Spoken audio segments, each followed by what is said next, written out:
अस्सलामुअलैकुम व्यूवर्स।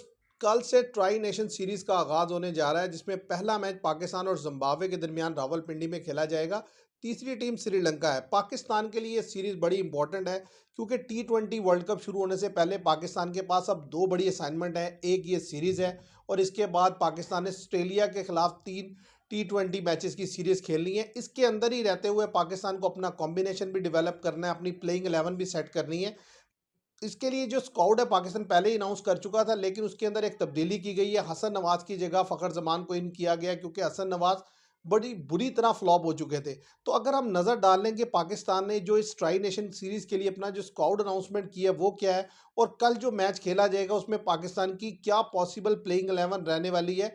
और ज़ाहिर है जिम्बाब्वे के खिलाफ पाकिस्तान का जो ट्रैक रिकॉर्ड है बड़ा शानदार है। सिर्फ 3 T20 मैचेस पाकिस्तान हारा है, 18 मैचेस पाकिस्तान ने जीते हैं। लेकिन असल चीज़ है इस सीरीज़ में अपना वो कॉम्बिनेशन डेवलप करना, जिसको आप लेके जाएंगे T20 वर्ल्ड कप में। तो सबसे पहले अगर स्क्वाड में देखें तो आप टॉप ऑफ द ऑर्डर से चलते हैं तो साइम अयूब और उनके साथ जो है साहिबजादा फरहान, बाबर आजम और उनके बाद फ़खर जमान, सलमान अली आगा, अब्दुल समद या उस्मान खान, ये 7 इस तरीके से आते हैं। 2 विकेट कीपर आप इस तरीके से कह सकते हैं कि उस्मान खान विकेट कीपिंग करते हैं और साहिबजादा फरहान को भी as a wicket keeper treat किया जाता है। 2 ऑलराउंडर्स में अगर आप देखें तो मोहम्मद नवाज और फ़हीम अशरफ। उसके बाद फास्ट बॉलिंग में अगर हम आते हैं तो उसमें शहीन शाह अफरीदी हैं, उसमें नसीम शाह हैं, उसमें अगर आप देखें तो सलमान मिर्ज़ा हैं। इसी तरीके से स्पिन बॉलिंग में अगर आप देखें तो अबरार हैं, सुफियान मुकीम हैं। तो पाकिस्तान के पास ये अवेलेबल स्क्वाड है इस ट्राई नेशन सीरीज़ के लिए। तो मुझे नहीं लगता पाकिस्तान इसमें कोई मज़ीद आगे चलकर कोई चेंजिंग्स करेगा। एक चेंज है जो पॉसिबिलिटी है कि आइंदा आते हुए आप देखेंगे, वो है मोहम्मद रिजवान का इंक्लूजन होना। उसकी वजह यह है कि जो विकेट कीपिंग बैट्समैन आप बार बार खिला रहे हैं वो डिलीवर करके नहीं दे रहे, उनकी जगह बनती है। सिर्फ एक जिद है जो बीच में आई हुई है, जिसकी वजह से उन्हें सेलेक्ट नहीं किया जा रहा, लेकिन वो भी ज़्यादा देर तक आप कैरी ऑन नहीं कर सकेंगे। डेफिनेटली वो टीम का हिस्सा होंगे। और एक शादाब खान, जो कि इंजरी के बाद मुझे लगता है शायद ऑस्ट्रेलिया सीरीज़ में अवेलेबल हो, और वो भी टीम का हिस्सा होंगे जो टीम जाएगी खेलने के लिए T20 वर्ल्ड कप। तो मैं समझता हूँ ये ऑलमोस्ट आपने एक स्क्वाड बनाया हुआ है, इसके अंदर कोई बहुत ज़्यादा चेंजिंग नहीं होने वाली। हाँ, एक पॉसिबिलिटी है कि सलमान अली आगा की जो कैप्टनसी है, क्योंकि उसके अंदर इतना फ्लॉ है और जिस तरीके से वो खेलते हैं और जैसी उनकी प्रीवियस परफॉर्मेंस रही है, वो T20 साइड का बिल्कुल हिस्सा नहीं लगते। उनको देखते हुए ये आप कह सकते हैं कि पॉसिबिलिटी है कि शायद लास्ट मोमेंट पर जाकर कप्तान बदल जाए। लेकिन जिस तरीके से बोर्ड बार बार कह रहा है कि हमें कंटिन्यूटी चाहिए, कोच भी कह रहे हैं कंटिन्यूटी चाहिए, तो उसको देखते हुए लगता है शायद वो उसे कंटिन्यू करें। और कल के मैच में पाकिस्तान अपनी क्या प्लेइंग 11 उतार सकता है, अगर उसकी तरफ नज़र डाली जाए तो देखें, साइम अयूब और साहिबजादा फरहान से पाकिस्तान ओपनिंग कराएगा। 1 डाउन पर बाबर आजम आएंगे, 2 डाउन पर फ़खर जमान होंगे, नंबर 5 पर सलमान अली आगा होंगे, नंबर 6 पर I think so Abdul Samad खेलेंगे, और साहिबजादा फरहान जो है वो विकेट कीपिंग करते हुए दिखाई देंगे।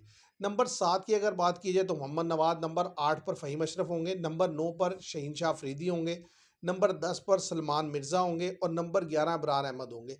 पाकिस्तान का ये बेहतरीन T20 कॉम्बिनेशन है अवेलेबल रिसोर्सेज के साथ।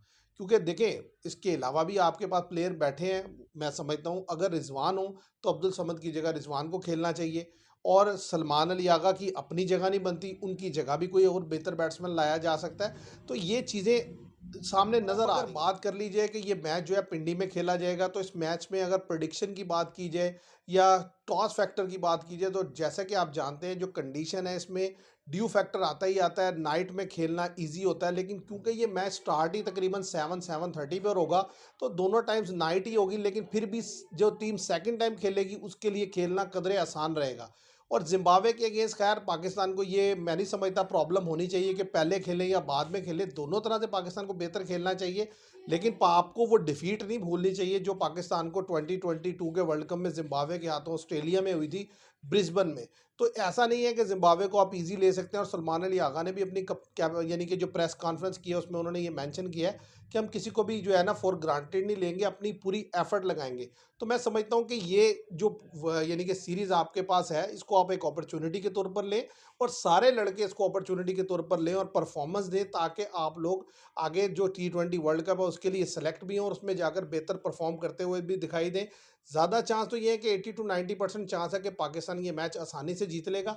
असल देखना ये है कि जो मेजर आपके बड़े प्लेयर हैं वो कैसे परफॉर्म करते हैं। साइम अयूब ने जिस तरीके से ओडीआई में परफॉर्मेंस दी है, क्या टी20 में भी वो वैसी परफॉर्मेंस दे पाते हैं कि नहीं? और फ़खर ज़मान, जिनका रोल मैं समझता हूँ बदला है इस सीरीज़ में, क्योंकि इससे पहले वो ओपनिंग स्लॉट पर खेलते रहे एशिया कप में, पिछली सीरीज़ में उन्हें ड्रॉप किया गया, अब दोबारा वापस आए हैं, वो ज़्यादा चांस है नंबर 5-6 पे खेलेंगे, तो इस रोल में वो कैसे यानी कि परफॉर्म करते हैं। अगर प्रीवियसली देखा जाए 2022 के वर्ल्ड कप में, तब वो जब इस पोजीशन पर खेले थे, बड़ा शानदार खेले थे, तो इस लिहाज से ये बड़ा इंपॉर्टेंट है। और साथ ही साथ ये भी देखना इंपॉर्टेंट होगा कि उस्मान खान अगर खेलते हैं एज अ विकेट कीपर या साहिबजादा फरहान खेलते हैं, तो वो विकेट कीपिंग किस तरह की करते हैं और एज अ विकेट कीपर कैसा परफॉर्म करते हैं, क्योंकि इनकी परफॉर्मेंस से ही डिसाइड होगा कि रिजवान जो है वो आगे टी20 में वापस आ रहे हैं या नहीं। और इसके अलावा जो बॉलिंग कॉम्बिनेशन अवेलेबल है, मेरा ख्याल है बॉलिंग कॉम्बिनेशन मोर और लेस यही रहेगा, एक आधा बॉलर बदला जा सकता है, स्क्वाड में ऐड किया जा सकता है, तो देखते हैं क्या होता है। स्पिनर के लिए मैं समझता हूँ कि सुफियान मुकीम के पास एक मौका है, क्योंकि फैसल अकरम ने जैसी बॉलिंग कल की है, अगर उनको मौका दिया जाए वो और भी ज़्यादा जो प्रॉब्लमेटिक हो सकते हैं सामने वाली टीम्स के लिए, तो एक किस्म की अपॉर्चुनिटी है सब प्लेयर्स के लिए। तो देखते हैं व्यूवर्स क्या होता है कल के दिन। ज़्यादा चांस तो ये है कि पाकिस्तान ईजिली मैच जीतेगा, प्लेयर के ऊपर देखना है कि वो कैसा परफॉर्म करते हैं। तो आज के लिए इतना ही, थैंक यू वेरी मच।